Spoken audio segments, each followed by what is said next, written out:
You told yourself you'd stay calm. You didn't. And now it's sometime after dinner and you're standing in the hallway of your own house replaying the last 20 minutes like footage from a crime scene you didn't mean to commit. You know what you were trying to do. You were trying to teach. You were trying to hold the line, set the limit, explain why what just happened was not okay, and instead you watched your own voice climb to a pitch you don't recognize. You watched your toddler's face change in a way that still sits heavy in your chest, and somewhere between the explanation you rehearsed and the silence that followed, you caught yourself thinking the thought you hate yourself for what if I'm doing this completely wrong? I need you to stay with me for the next few minutes. Not because I'm going to tell you that everything is fine and you're doing great and parenting is hard and give yourself grace. I'm not going to say any of that. I'm going to tell you something more useful than that. I'm going to tell you that what happened tonight, the moment when your discipline landed in a room that couldn't receive it, was not a failure of your character. It was a failure of timing. And those are two completely different problems. One of them is about who you are. The other is about what was happening inside your child's brain when you tried to reach them. And once you understand the second one, the first one stops feeling like a verdict. Here is the thing no parenting book has ever said clearly enough. There is a specific window of time, a neurological window, during which your toddler's brain is physically, structurally, biologically incapable of receiving discipline.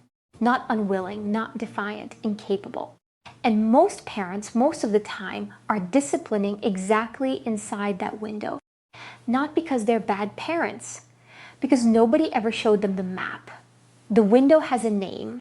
It's called emotional flooding. And understanding what it actually is, not as a metaphor, but as a real sequence of events happening inside a skull the size of your fist, is going to change the way you see every hard moment that's happened before and every one that's still coming. So let me show you what's actually happening.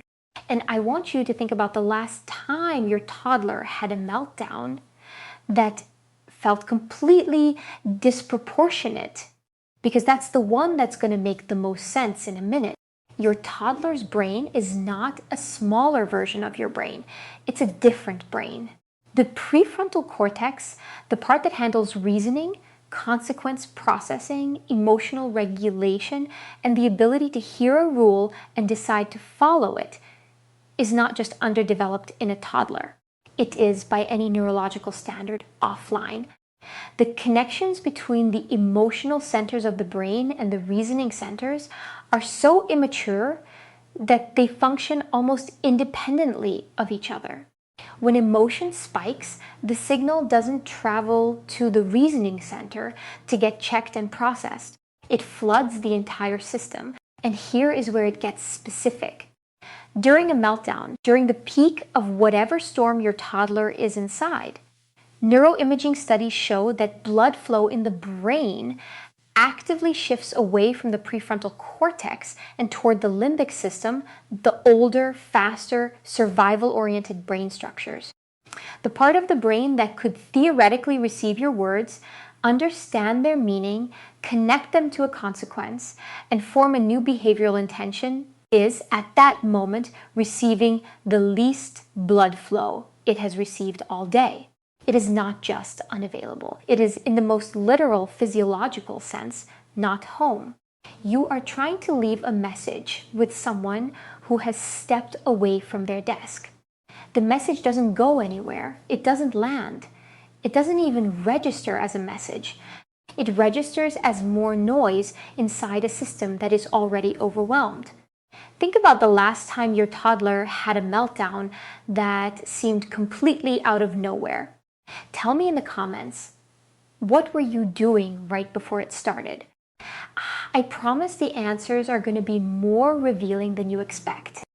Now, I need to name the belief that most parents carry about this moment because it's the belief that keeps the cycle going. The belief sounds like this: if I don't address it right now, he'll think it's okay. If I wait, I'm teaching her that this behavior has no consequences. Consistency means every time, in the moment, immediately. You have heard this. You may have said it. It is in approximately every parenting resource ever written, and it contains a truth so incomplete that it has caused more harm than most of the things it was written to prevent. Yes, consistency matters. Yes, children need clear expectations. Yes, consequences that never arrive lose their meaning. All of that is true, and none of it applies to a brain in emotional flood. Because here is what consistency during a meltdown actually produces.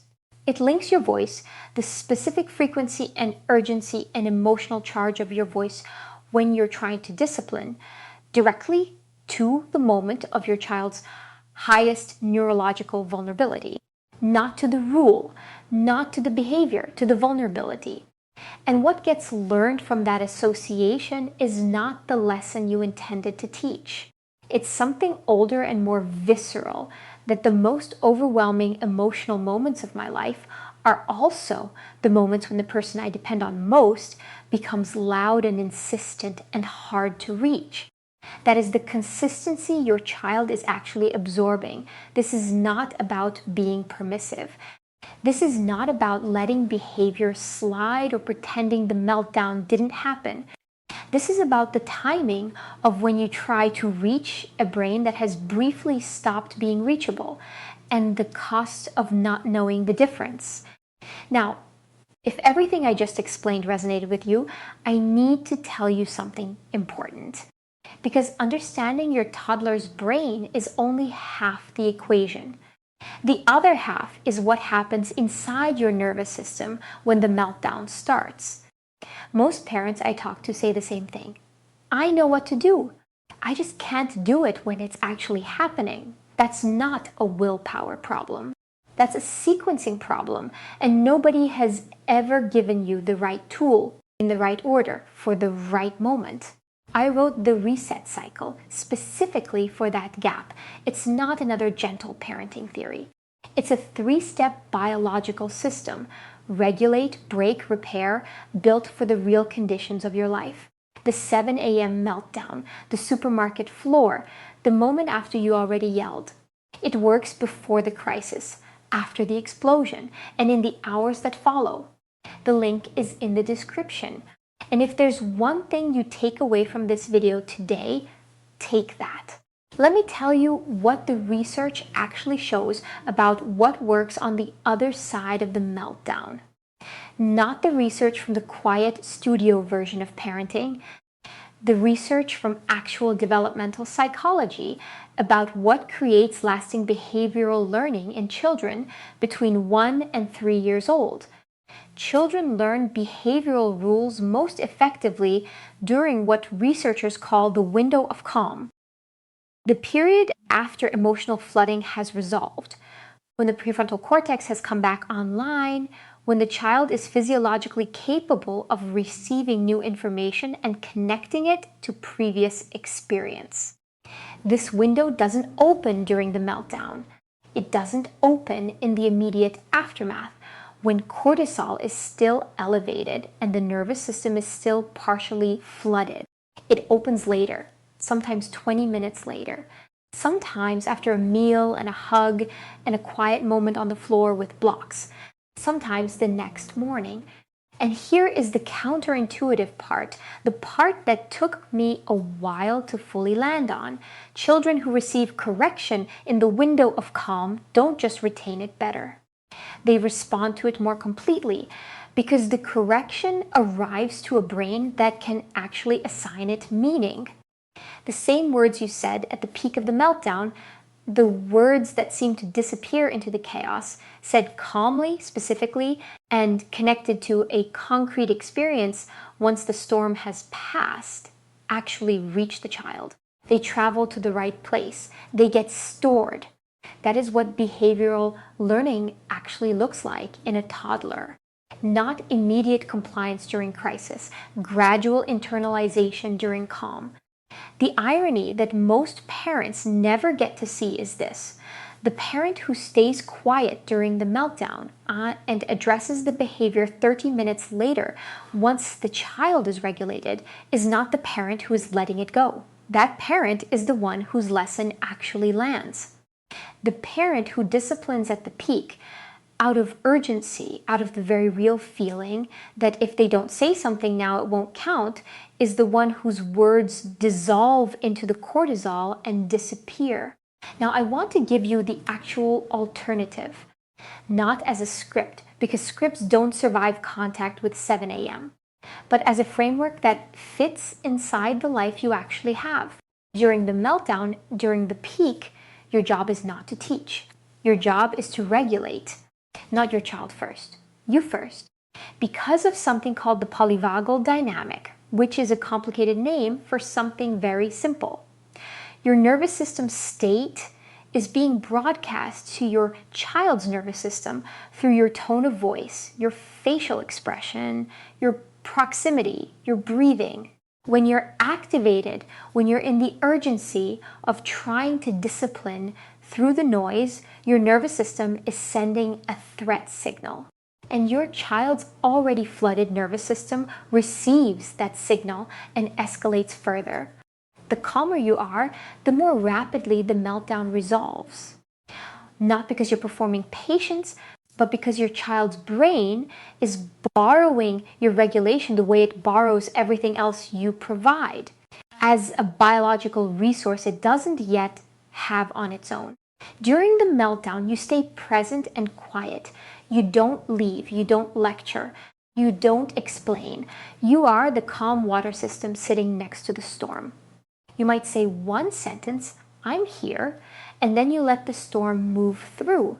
After the meltdown, once the crying has stopped and the child has physically settled, not 5 minutes after, not immediately, but after the nervous system has visibly come down, you address what happened, briefly, specifically, at their level, with your normal voice. You threw the cup. That's not okay. Cups are for drinking. 3 sentences, and then you move on. No extended lecture. No repeated explanation. No, do you understand why that was wrong? Because the answer to that question, asked to a 2-year-old who has just survived an emotional flood, is always going to be the face of someone who is trying to decode a language they don't yet speak fluently. The lesson doesn't disappear because you waited. It arrives more completely because you waited. That is the only reframe that matters here.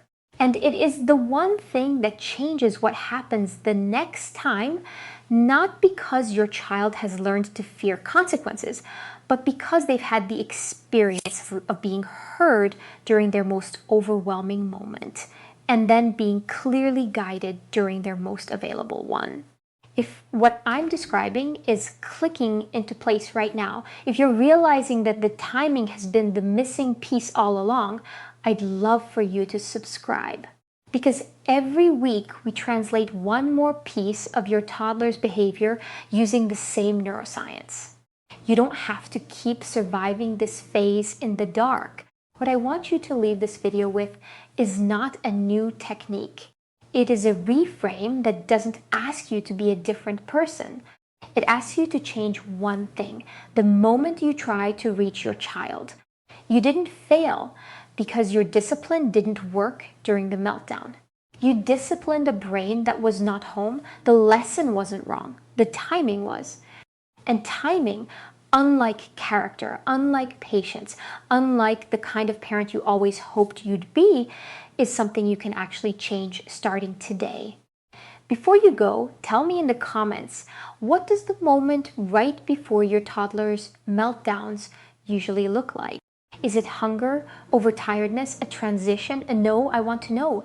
Because next week, I'm going to translate the most common pre-meltdown patterns, one by one, using the same neuroscience we just walked through.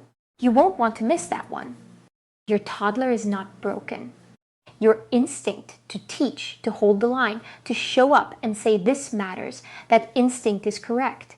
You just needed the map for when to use it. You have part of that map now. You didn't fail because your lesson didn't land. You failed because nobody ever told you that the worst time to discipline a toddler is also almost always the moment that feels most urgent to do it. Now you know. And knowing that, just that, is going to change what happens in your kitchen tomorrow morning.